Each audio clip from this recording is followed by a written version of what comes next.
All right, so welcome back everybody. In today's episode, we're going to go over a lot of different stuff, and this is going to be a couple part series. In this room behind me that we just built, this is going to be a storage room out here underneath our wood shed for all of our equipment, from tools to saw blades to everything else you can think of, as well as our solar power system for the shop, because I need power out here.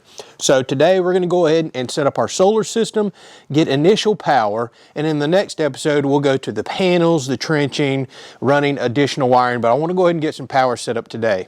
Also in this episode, I've already been doing some work, building some benches, some shelving in here, all that stuff, so we'll show you that as well. So let's dive right into it. Let me set up the solar system real quick, and I'll explain to you why I've bought what I have and what the plans are moving forward. Let's dive into it.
All right, so I better take time to explain this for our everyday viewers because they're going to wonder what the heck I'm doing. We're out in my shop right now, which I run completely off grid, and we've got a lot of stuff out here: freezers, refrigerators, internet, AC, everything. 100% off grid with my current Orient power setup. I've got on-the-wall batteries, and I've started testing server rack batteries, including this massive 230 amp hour battery right here, which I'm currently testing. We'll do a little review on it. I've got another server rack battery right there, which we've already did a review on, that's going to go in on top of this as soon as I move everything. But what I have decided to do is take this on-the-wall battery off right here. I was planning on putting 4, but I'm really liking how much I can pack in a server rack. I mean, that battery alone right there is 2 of these combined as far as power goes. And as small as that room is, it makes more sense for me to do a thin on-the-wall battery than it does one of these stick-out and deep server rack batteries. However, the server rack batteries make sense in here because I can put so much in such a small space, and I can afford this slight stick out from the wall right there, but because they stack so nice and thin, you can get a ton of power in here. So down the road, I'm either going to purchase another one of these. I bought this one, and I bought one of the inverters a while back and put one up here, or either I'm going to get more server rack batteries and continue to build me a system up. They both cost about the same. They got the same internal cells. It's just, do you want the thin on the wall or do you want the stack style?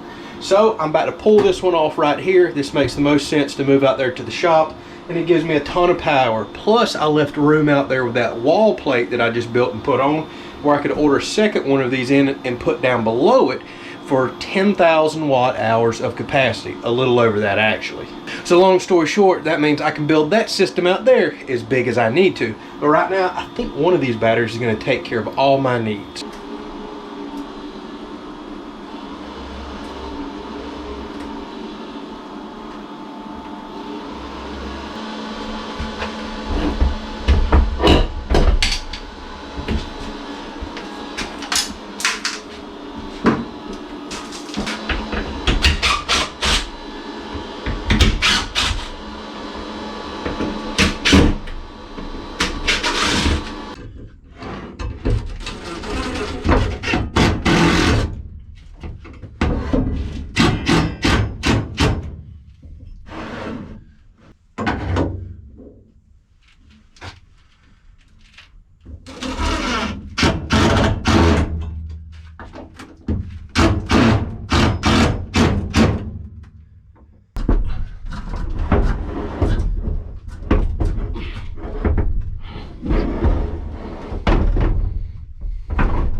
All right, so let's test this out. I've got my rough wiring done. We still have a lot to do. Let there be light. So this one LED light looks like it's plenty for me to come out here and check my controls, check on my systems. But I went ahead and charged this battery up to 100% before I pulled it out here. So we can go ahead and get light as I continue to work the next few days. It's gonna be rainy and overcast, a little bit of sea in here. And I've got a plug out here to go ahead and plug in and use some tools as well.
All right, so let's discuss real quick what we did today, some things about it, and what's coming up on the next episode, because I know a lot of y'all like the nuts and bolts of this.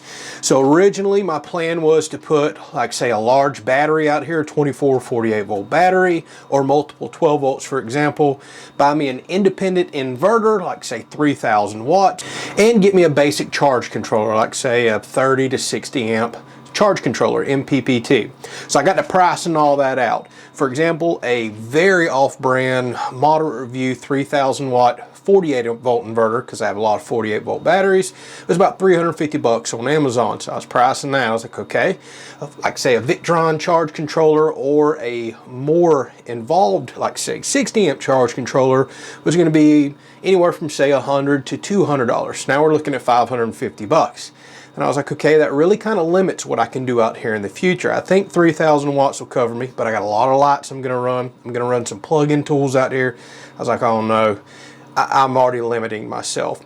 So then when you start looking at, say, an all-in-one 3,000 watt unit, they go to $500 to $600. Then you start looking at 5,000 watt units. Well, I got to really thinking, do I really want to limit myself out here for the potential future growth of the barn, or do I just want to bite the bullet and buy another Orient power inverter?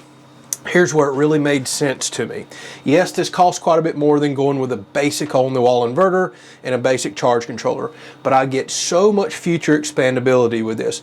Tons more charging, dual MPPT charge controllers inside of this, by the way, so I can add all the solar that I could ever want for a shop this size. Of course, it has its limitations. I can also do grid charging. Well, there's not grid out here, but I got to thinking, if I really need this to work and got work to do, we're making money out here down the road, I want to go ahead and wire in a generator plug here, and I wanted an inverter that could actually take some AC input, grid input, so to speak. And now I can bring a generator out here, so should I'm working on multiple rainy days and depleted my battery, still power the entire barn up with AC input to this. None of the other options offered me that. This also gives me 6,500 watts of output. That should more than cover anything I ever run out here. I That gives me over twice the output of the 3,000 watt inverters that I was pricing out on Amazon. And here's the kicker. We're really setting up a lot of our stuff here on the property to keep us nice and safe should we ever have emergencies, whether that's power outages or just something crazy in the world happens. Let's face it, things are not as comfortable as they once were. We're not going to doom and gloom it here, but we are preparing ourselves around the property to make sure we're always taken care of.